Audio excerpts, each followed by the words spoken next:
नमस्कार प्यारे बच्चों, समाजशास्त्र के इस वीडियो लेक्चर में आज हम सत्ता और शक्ति की अवधारणाओं पर चर्चा करेंगे। सत्ता और शक्ति की इन अवधारणाओं का अध्ययन समाजशास्त्र के अध्याय 7 ग्रामीण व नगरीय जीवन की सामाजिक व्यवस्था के अंतर्गत किया जाता है।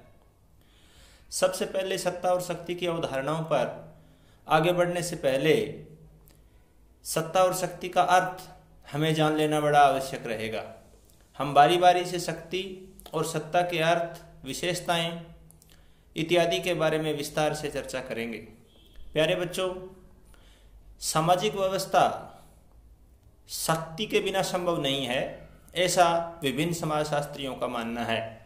विभिन्न समाजशास्त्रियों का यह मानना है कि समस्त शक्ति, सभी संबंध, सभी प्रकार की प्रक्रियाएं और समस्त व्यवस्थाएं और प्रकृति में घटने वाली प्रत्येक घटना शक्ति पर आधारित है। अर्थात शक्ति के बिना किसी भी सामाजिक व्यवस्था की कल्पना है वो नहीं की जा सकती। अरस्तु, पेरेटो और मैक्स वेबर सहित अनेक विद्वानों ने शक्ति की अवधारणा पर अपने विचार रखे हैं। कौटिल्य का मानना था कि समस्त सांसारिक जीवन का जो मूल है वो दंड शक्ति ही है, अर्थात वो दंड के द्वारा शक्ति का जो प्रयोग है उसको सांसारिकता का मूल मानते थे।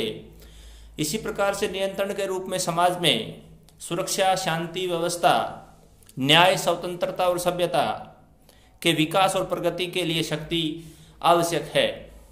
शक्ति के आधार पर ही समाज में विभिन्न प्रकार के वर्गों का निर्माण हुआ है, जैसे कि शासक वर्ग और शासित वर्ग। तो शक्ति हमेशा से ही समाजशास्त्रियों के अध्ययन की रुचि का विषय रही है। शासक वर्ग अपनी शक्ति का प्रयोग अपनी प्रजा अर्थात शासितों पर शासन करने के लिए किया करते थे। और इसका दूसरा विचार यह भी है कि शक्ति जो है को यदि हम केवल इसी रूप में देखते हैं तो यह एक अवांछनीय वस्तु के रूप में भी प्रयोग की जाती है। लेकिन लॉर्ड एक्टन का जो ये मत है वो कहीं न कहीं इस बात का समर्थन करता है कि शक्ति जो है वो एक अवांछनीय वस्तु है। लॉर्ड एक्टन ये कहते हैं कि शक्ति जो है वो भ्रष्ट करती है और पूर्ण शक्ति जो है वो व्यक्ति को पूर्ण भ्रष्ट करती है। तो लॉर्ड एक्टन का ये मानना है कि जब व्यक्ति के पास शक्ति आती है तो वो किसी न किसी रूप में पतित होता है, भ्रष्ट होता है, और जब वो पूर्ण रूप से शक्तिशाली हो जाता है तो इसके भ्रष्टाचार की पराकाष्ठा है वो और अधिक बढ़ जाती है। इसी प्रकार से शक्ति जो है वो हमारे मन और मस्तिष्क में एक दुर्भावनाओं को जन्म देती है, अहंकार को जन्म देती है। लेकिन समाजशास्त्रीय दृष्टिकोण से यदि हम देखें तो शक्ति सामाजिक व्यवस्था की प्रगति के लिए नितांत आवश्यक है। शक्ति के बिना किसी भी प्रकार की व्यवस्था की कल्पना नहीं की जा सकती। केवल शक्ति की अति और शक्ति के दुरुपयोग से ही भ्रष्टाचार को बढ़ावा मिलता है। यदि हम शक्ति के अर्थ की बात करें तो शक्ति शब्द के अनेक अर्थ लगाए जाते हैं। जैसे शक्ति की चर्चा भौतिक शक्ति के रूप में, आध्यात्मिक शक्ति के रूप में या नैतिक शक्ति के रूप में भी की जाती है। परस्लय तर्क में यदि हम शक्ति को हिंसा, आतंक और दमन के पर्याय के रूप में भी देखा जा सकता है। ऐसा माना जाता है कि शक्ति जो है वो हिंसा और दमन का पर्याय है। और इसी प्रकार से अनेक विद्वानों ने अपने अनुसार शक्ति के अर्थ निकाले हैं। इसी प्रकार से एक समाजशास्त्री है जिनका नाम है हार्टन और हंट। हार्टन एंड हंट जो है उनके अनुसार शक्ति जो है वो दूसरों की क्रियाओं को नियंत्रित करने की क्षमता है, उसका नाम है। अर्थात शक्ति जो है वो दूसरों की क्रियाओं को किसी भी तरीके से नियंत्रित करने का नाम है। शक्ति के क्षेत्र में जो प्रमुख विचारक हैं मैक्स वेबर, उन्होंने शक्ति की परिभाषा देते हुए ये कहा है कि सामान्यतः हम शक्ति को किसी व्यक्ति अथवा कई व्यक्तियों के द्वारा अपनी इच्छा को दूसरे व्यक्तियों पर थोपने के रूप में लेते हैं। अर्थात जब कोई व्यक्ति अपनी इच्छा को दूसरे व्यक्तियों पे थोपता है और अपने लक्ष्यों को साधने की कोशिश करता है तो वहां वो शक्ति का प्रयोग कर रहा होता है। जरूरी नहीं कि ऐसा एक ही व्यक्ति करे, ऐसा एक समूह भी है वो कर सकता है। इस प्रकार से हार्टन और हंट और मैक्स वेबर की परिभाषाओं का यदि हम अध्ययन करते हैं तो उन्होंने शक्ति को इस रूप में लिया है कि यह दूसरे व्यक्तियों को के ऊपर अपनी इच्छा को थोपने का एक साधन है। इसी प्रकार से मैकाइवर कहते हैं कि शक्ति जो है वो व्यक्तियों के व्यवहार को नियंत्रित करने, उसे विनियमित करने और निर्देशित करने की क्षमता है।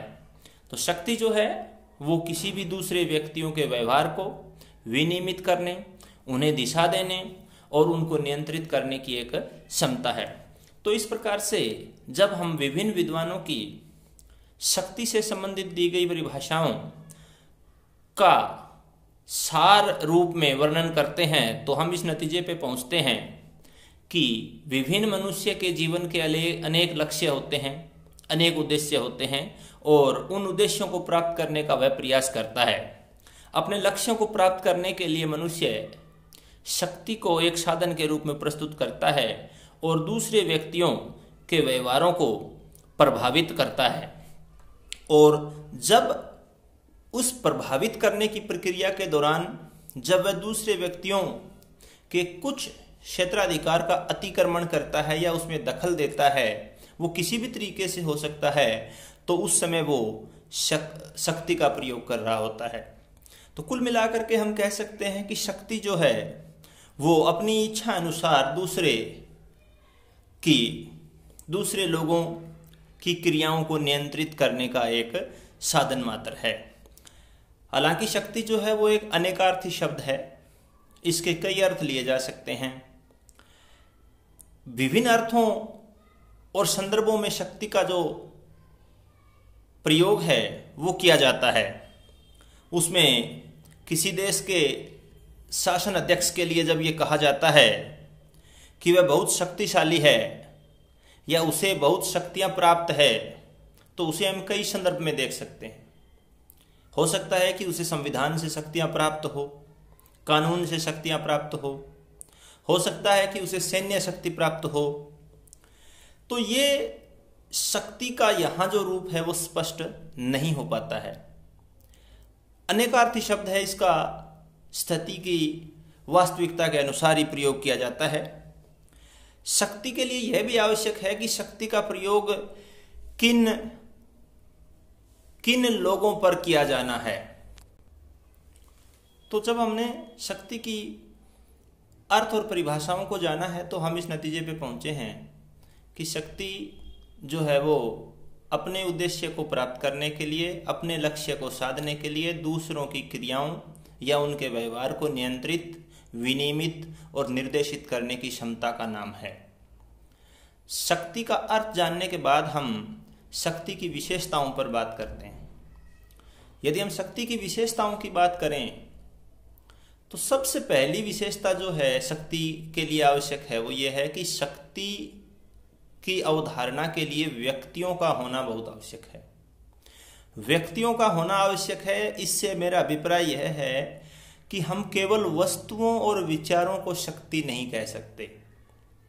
व्यक्तियों के अभाव में या व्यक्तियों के न होने से जो शक्ति है वो मूर्त रूप नहीं ले सकती। यानी कि विचार तभी शक्ति बन सकता है जब कोई मनुष्य उस विचार का सार्थक प्रयोग करे। दूसरी विशेषता हम इसको यह कह सकते हैं कि शक्ति जो है वो आमतौर पर चिरस्थायी नहीं रहती, हमेशा नहीं रहती। शक्ति तभी चिरस्थायी रह सकती है जब उसमें जन कल्याण की भावना या नैतिकता की भावना जुड़ी हुई हो।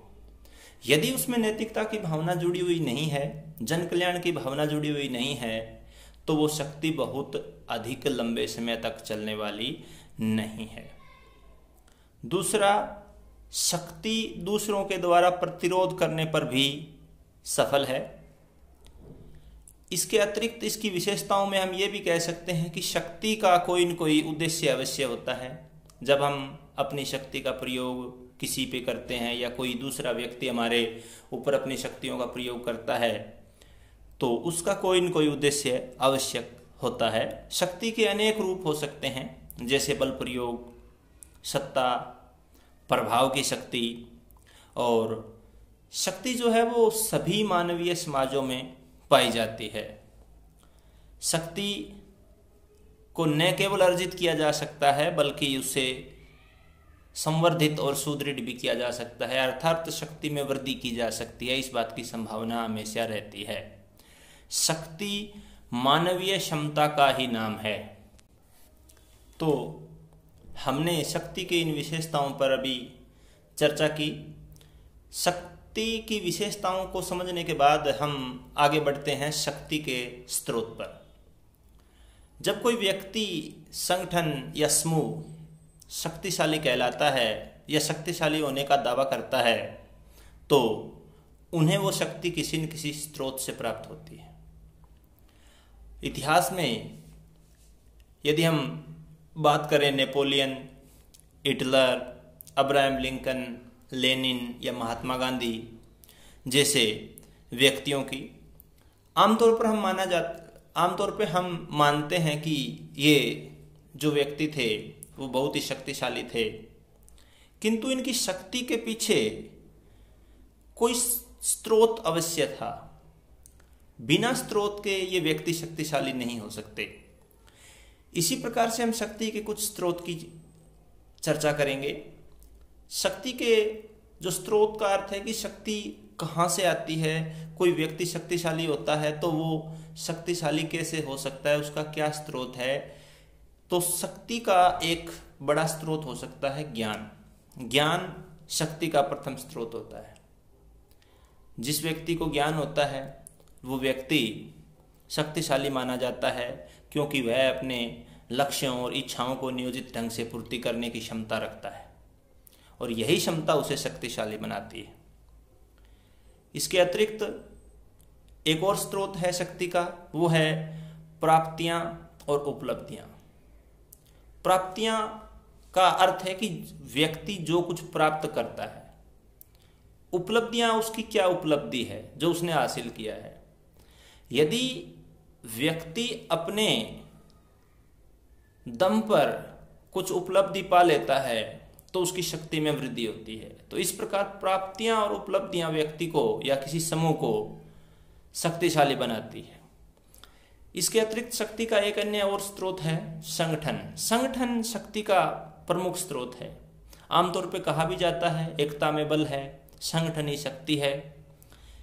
और संगठन ही शक्ति है की बात हम इसलिए कर रहे हैं कि जब व्यक्ति एक संस्था के अधीन कार्य करता है तो वो और अधिक शक्तिशाली हो जाता है। जैसे कि हम कई प्रकार के संघ या संगठनों को देखते हैं, तो यदि कोई व्यक्ति अकेला संघर्ष करे या अकेला अपने उद्देश्यों के लिए लगा रहे तो उसमें उतनी शक्ति नहीं रहती या वो उस तरीके से अपने लक्ष्य को हासिल नहीं कर सकता जितना कि वो संघ में जाके करता है। हम कई प्रकार के संघों के उदाहरण देखते हैं, जैसे मजदूर संघ है, व्यापारी संघ, राजनीतिक दल। ये उनको जो मिलने वाली शक्ति है वो उनके संगठन के कारण ही होती है। इसके बाद आकार भी कई बार शक्ति का स्रोत होता है। यह सोचा जाता है कि जिस संगठन का जितना बड़ा आकार होता है उसकी शक्ति में उतनी ही वृद्धि होती है और वो उतना ही शक्तिशाली होता है। जैसे आकार से अभिप्राय ये है कि यदि कोई संगठन बहुत अधिक बड़ा है, उसके सदस्यों की संख्या बहुत अधिक है, तो उसे शक्तिशाली संगठन माना जाता है। खास तौर से लोकतांत्रिक व्यवस्था वाले देशों में इस तरह की शक्ति के स्रोत का बड़ा महत्व है। इसके बाद आत्मविश्वास, ये शक्ति का एक प्रमुख स्रोत है। जिस व्यक्ति में आत्मविश्वास की कमी है वह शक्तिशाली हो ही नहीं सकता। अर्थात कोई भी व्यक्ति, कोई भी समूह जब शक्तिशाली होना चाहता है तो उसमें इस बात का आत्मविश्वास होना बड़ा आवश्यक है। यदि उसमें आत्मविश्वास की कमी है तो नितांत ही उसमें शक्ति की भी कमी रहेगी। इसके अतिरिक्त शक्ति का एक अन्य स्रोत सत्ता है। सत्ता पे हम अभी इसके बाद चर्चा करेंगे, सत्ता के बारे में विस्तार से बात करेंगे। कुछ लोग सत्ता और शक्ति को एक ही समझने की भूल कर बैठते हैं, किंतु सत्ता एक अलग अवधारणा है, शक्ति की अवधारणा अलग है। तो सत्ता जो है वो शक्ति का एक स्रोत है। कई बार व्यक्ति जो कि दिखने में कमजोर हो, जिसे हम प्रथम दृष्टया बिल्कुल भी शक्तिशाली नहीं मान सकते, लेकिन सत्ता की वजह से उसकी शक्तियों में इतनी वृद्धि हो जाती है कि वो उस पद पर बहुत ही शक्तिशाली साबित होता है। इसके अतिरिक्त विचार और कार्य भी शक्ति का एक स्रोत है। तो इस वीडियो में हमने शक्ति का अर्थ, परिभाषाएं, विशेषताएं और शक्ति के स्रोत के बारे में जाना। अब आगे हम सत्ता की अवधारणा पर चर्चा करेंगे। सत्ता की अवधारणा पर चर्चा करते हैं तो सत्ता और शक्ति दोनों को आमतौर पर एक ही अर्थ के शब्दों के रूप में ले लिया जाता है, अर्थात उन्हें पर्यायवाची मान लिया जाता है, किंतु ऐसा नहीं है। जब हम सत्ता की अवधारणा पर पूर्णतः चर्चा करेंगे तो ये भेद हमें समझ में आएगा, हम इसमें भेद कर पाएंगे। प्यारे बच्चों, जैसा कि हम सभी को विदित है कि मनुष्य समाज में अकेला नहीं रहता, वह सबके साथ मिलजुल कर रहता है। उसके द्वारा किए जाने वाले कार्य या क्रियाकलापों का असर या प्रभाव दूसरे लोगों पर पड़ता है और दूसरे लोगों के द्वारा किए जाने वाले क्रियाकलापों का प्रभाव उस पर पड़ता है। और इस प्रभाव के दो तरीके हैं, एक शक्ति और दूसरा सत्ता। सत्ता का प्रयोग व्यक्ति अपनी बात मनवाने में करता है, किंतु आवश्यक नहीं है कि ऐसा करने में उसने शक्ति का भी प्रयोग किया हो। अर्थात जब शक्ति को वैधानिकता मिल जाती है, जब शक्ति को वैधानिक स्वीकृति मिल जाती है तो वो सत्ता बन जाती है। सत्ता का अर्थ बताते हुए प्रोफेसर बीरस्टीड कहते हैं कि जब सत्ता को संस्थात्मक शक्ति मिल जाती है तो वह अधिक सक्षम रूप में शक्ति का रूप बन जाती है। अर्थात प्रोफेसर बीरस्टीड ये कहना चाहते हैं कि सत्ता शक्ति से भिन्न होती है और शक्ति का वैधानिक रूप ही सत्ता है। सत्ता संबंध पद या परिस्थिति से भी सत्ता का संबंध होता है, जबकि शक्ति का जो संबंध है वो व्यक्ति से होता है। अर्थात शक्ति जो होती है वो व्यक्तिगत होती है, उसका संबंध व्यक्ति के साथ होता है, लेकिन सत्ता का संबंध पद या परिस्थिति से होता है। हो सकता है कि एक व्यक्ति किसी विशेष पद पर रहते हुए बहुत अधिक शक्तिशाली हो, किंतु उस पद से सेवानिवृत्त होने के पश्चात वह व्यक्ति उतना शक्तिशाली ना हो। तो इस प्रकार से जो सत्ता है वो सदैव संस्थाकृत होती है। सत्ता वैधानिक शक्ति का नाम है जिसका पालन व्यक्ति स्वेच्छा से करता है। यदि हम उदाहरण की बात करें तो उदाहरण के लिए एक प्राचार्य, राष्ट्रपति, प्रधानमंत्री, मेजर या सेना में कार्यरत एक जवान या एक अध्यापक जो है वो अपनी शक्ति का प्रयोग सत्ता के माध्यम से करते हैं, क्योंकि उन्हें सत्ता का यह रूप और सत्ता के द्वारा शक्ति मिली हुई है जो कि नियम, कानून इत्यादि से मिली हुई है, और सत्ता के साथ उनका एक दायित्व भी निश्चित होता है। तो यदि हम प्रोफेसर बीरस्टीड के द्वारा दी गई परिभाषा को ध्यान से समझे तो हम ये पाते हैं कि सत्ता जो है वो शक्ति का एक वैधानिक रूप है। अर्थात जो विधि विधान कानून प्राधिकार द्वारा व्यक्ति को जो उत्तरदायित्व निभाने के लिए कुछ शक्तियां मिलती है उन्हें ही हम सत्ता कहते हैं। तो सत्ता का अर्थ जानने के बाद हम सत्ता की विशेषताओं के ऊपर चर्चा करते हैं। तो सत्ता की जो प्रथम विशेषता है वो मैं ये कहूँगा कि सत्ता प्रभाव और शक्ति का ही एक रूप है। अर्थात सत्ता जो है वो दूसरे व्यक्ति के ऊपर प्रभाव और शक्ति का एक रूप है। सत्ता में शक्ति को वैधानिक स्वीकृति मिलती है। एक और अन्य विशेषता हम बात कर सकते हैं कि सत्ता जो है वो शक्ति का संस्थागत रूप है। एक और विशेषता जो हम कह सकते हैं कि सत्ता का संबंध जो है वो परिस्थिति से है, न कि व्यक्ति से।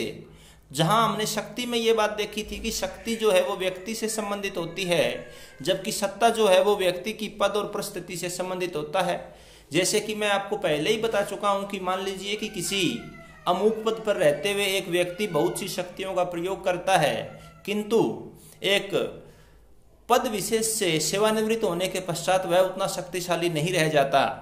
इसी प्रकार से सत्ता हमें सामाजिक, आर्थिक, राजनीतिक सभी क्षेत्रों में देखने को मिलती है। हालांकि मैक्स वेबर ने अधिकांशतः सत्ता का प्रयोग आर्थिक क्षेत्र में ही किया है, किंतु यह सामाजिक और राजनीतिक क्षेत्र में भी बराबर महत्व रखती है। सत्ता शक्ति को न्याय, नैतिकता, धर्म व अन्य सांस्कृतिक मूल्यों के द्वारा उचित ठहराया जाता है। सत्ता जो है वो शक्ति को इन आधारों पर उचित ठहराती है, अर्थात वो शक्ति को न्याय प्रिय बनाती है, नैतिक बनाती है, धार्मिक और सांस्कृतिक मूल्यों से जोड़कर रखती है। ये सत्ता का कार्य है। सत्ता को आदेश देने का अधिकार माना जाता है, अर्थात सत्ता अर्थात अथॉरिटी को हम ये मानते हैं कि यदि वो आदेश देता है तो वो अपने उत्तरदायित्व के साथ उसमें व्यवस्था और संगठन की वैध शक्ति होती है, और उसी आधार पर वो व्यक्ति अपने अधीनस्थ लोगों को आदेश देता है। सत्ता की अन्य विशेषताओं में हम ये कह सकते हैं कि सत्ता कानूनी रूप से औपचारिक होती है, किंतु वास्तव में आदेश की सफलता अधीनस्थों की स्वीकृति पर निर्भर करती है। तो अधीनस्थ जो लोग होते हैं, जो सबॉर्डिनेट्स होते हैं, वो इस आदेश को इसलिए स्वीकार करते हैं क्योंकि उन्हें पता है कि अमुक व्यक्ति को ये शक्तियाँ जबरन नहीं प्राप्त हुई है, बल्कि उन्हें विधि सम्मत तरीके से इन शक्तियों की प्राप्ति हुई है। तो सत्ता की प्रमुख विशेषताओं में हमने देखा कि सत्ता जो है उसका एक वैधानिक रूप होता है। सत्ता पद और परिस्थिति से जुड़ी होती है, व्यक्ति से जुड़ी हुई नहीं होती। तो इन आधारों पे जब हमने शक्ति की विशेषताओं की बात की, जब हमने सत्ता की विशेषताओं की बात की, तो अब हम सत्ता और शक्ति में भेद है वो आसानी से कर पाएंगे। सत्ता के प्रकारों की यदि मैं बात करूं तो सत्ता के स्रोत या प्रकार, सत्ता के प्रकारों का वर्णन करते हुए मैक्स वेबर ने 3 प्रकार की सत्ता का वर्णन किया है। 3 प्रकार की सत्ता में मैक्स वेबर कहते हैं कि प्रथम प्रकार की जो सत्ता होती है वो वैधानिक सत्ता होती है। वैधानिक सत्ता या लेजिटिमेट लीगल अथॉरिटी जिसको हम कह सकते हैं, ये सत्ता का वैधानिक स्वरूप है। राज्य के द्वारा बनाए गए जो कानून है या संविधान के अंदर लिखी गई बातें हैं, किसी पद से संबंधित दी गई शक्तियां हैं, वो कानूनी या वैधानिक सत्ता के अंतर्गत आते हैं। मान लीजिए कि किसी व्यक्ति की नियुक्ति एक महाविद्यालय में प्राचार्य के पद पर होती है, तो उसे उस प्राचार्य के पद से संबंधित जो सत्ता है वो प्राप्त हो जाती है, और वह उन शक्तियों और अधिकारों का भी प्रयोग करता है जो इस पद से संबंधित हैं। किंतु वह इस पद से संबंधित न होने वाली शक्तियों व अधिकारों का प्रयोग नहीं कर सकता है। तो इस प्रकार से जो सत्ता है उसका स्रोत व्यक्ति की निजी प्रतिष्ठा में समाहित नहीं होता, बल्कि उसको दी गई उसके पद या उसकी परिस्थिति में ही उन सत्ता के नियमों का जो है वो जो नियम है वो सम्मिलित होते हैं। इसी प्रकार से जब कोई व्यक्ति राष्ट्रपति बनता है तो वह उस पद से जुड़ी हुई समस्त शक्तियों का उपयोग कर सकता है, किंतु राष्ट्रपति पद पर न रहने के दौरान वह उन शक्तियों का प्रयोग नहीं कर सकता था। तो अर्थात मेरा कहने का अभिप्राय यहाँ यह है कि सत्ता जो है वो व्यक्ति को कानून सम्मत जो सत्ता की प्राप्ति होती है उसको मैक्स वेबर ने वैधानिक सत्ता का नाम दिया है या लीगल अथॉरिटी का नाम दिया है। इसके अतिरिक्त सत्ता का दूसरा रूप जो है वो मैक्स वेबर ने बताया है, उसको उन्होंने परंपरागत सत्ता कहा है, ट्रेडिशनल अथॉरिटी कहा है। इस प्रकार की जो सत्ता है वो उसकी वैधता परंपरा के आधार पर होती है। जैसा कि नाम से स्पष्ट है, परंपरागत सत्ता परंपरा के आधार पर होती है। समाज में सामाजिक व्यवस्था को बनाए रखने के लिए ऐसे बहुत से पद होते हैं, ऐसे बहुत सी परिस्थितियां होती है जो लंबे समय से चले आ रहे हैं, और उनका अस्तित्व केवल विश्वासों के कारण होता है, और विश्वास की परंपराओं के कारण ही वो आगे बढ़ते हैं। जब उन पदों को धारण करने के बाद व्यक्ति को जो सत्ता प्राप्त होती है उसे परंपरागत सत्ता के अधीन रखा गया है, उदाहरण के तौर पे किसी क्षेत्र विशेष में प्रचलित किसी देव स्थान या धार्मिक स्थान में कोई भी व्यक्ति पुजारी का जो पद है, यदि वो अनुवांशिक रूप से प्राप्त करता है और उस पुजारी के पद पर पहुंचने के बाद उसको जो परिस्थिति प्राप्त होती है, उन परिस्थितियों को हम परंपरागत सत्ता के रूप में रख सकते हैं।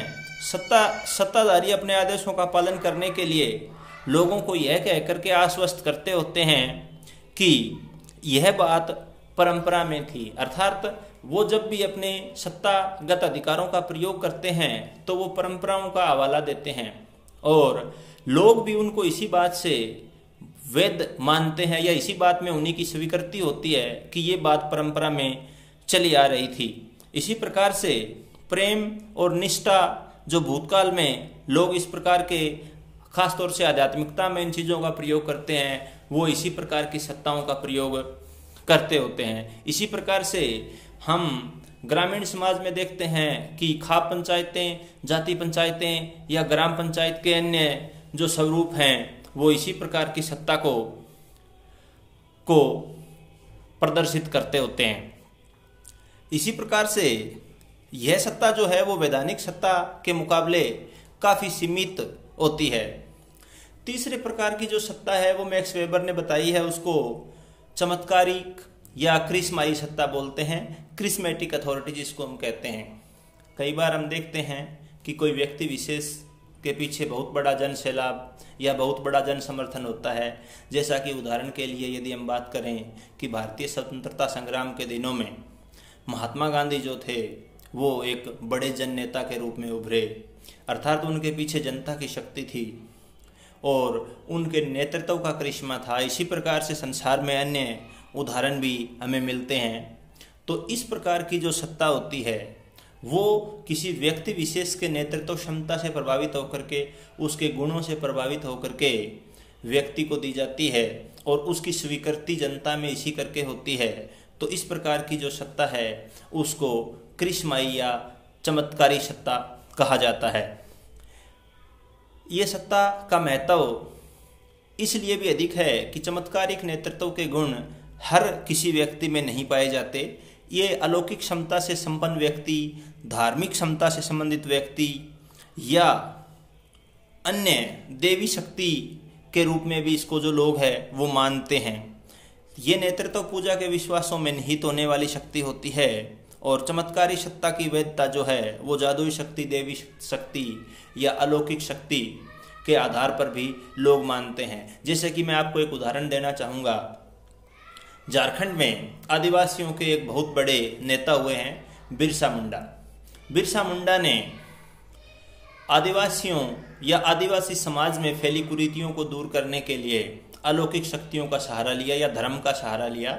लोग उन्हें भगवान का रूप मानने लगे कि बिरसा मुंडा जो है वो एक अवतार हैं और उनकी समस्याओं को दूर करने के लिए आए हैं। तो यहाँ जो बिरसा मुंडा के द्वारा कही गई बातों की लोगों में जो स्वीकृति है वो इस बात को दर्शाती है कि वहाँ इस जो सत्ता का प्रकार है वो हम चमत्कारिक सत्ता के अंतर्गत ले सकते हैं। इसी तरीके से समाज में नेल्सन मंडेला, महात्मा गांधी या अन्य जो भी बड़े नेता हुए हैं उनकी शक्ति को भी हम उनके चमत्कारिक नेतृत्व गुणों के कारण मानते हैं। तो कुल मिलाकर के आज हमने सत्ता और शक्ति की अवधारणाओं की चर्चा की। शक्ति जैसा कि हमने जाना कि अपने उद्देश्यों या लक्ष्यों को प्राप्त करने के लिए दूसरों के व्यवहार को नियंत्रित, निर्देशित या विनियमित करने की क्षमता है, जहाँ सत्ता जो है वो शक्ति का वैध रूप है। शक्ति व्यक्ति से संबंधित होती है जबकि सत्ता परिस्थिति से संबंधित होती है। सत्ता के प्रकारों की हमने बात की, शक्ति के अनेक प्रकारों की हमने बात की। शक्ति, भौतिक शक्ति की बात हमने की, आध्यात्मिक शक्ति की बात की, नैतिक शक्ति, राजनीतिक शक्ति, आर्थिक शक्ति किसी भी प्रकार से हो सकती है।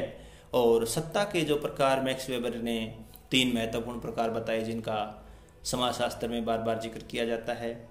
वैधानिक सत्ता, परंपरागत सत्ता जो परंपरा के आधार पर चलती है, और करिश्माई या चमत्कारिक सत्ता जो किसी व्यक्ति विशेष के नेतृत्व गुणों के कारण समाज में स्वीकृत होती है, इस प्रकार की जो अवधारणाएं हैं वो लेती है। तो कुल मिलाकर के हमने सत्ता और शक्ति के बारे में बात की। उम्मीद करते हैं आपको दोनों अवधारणाएं समझ में आई होगी।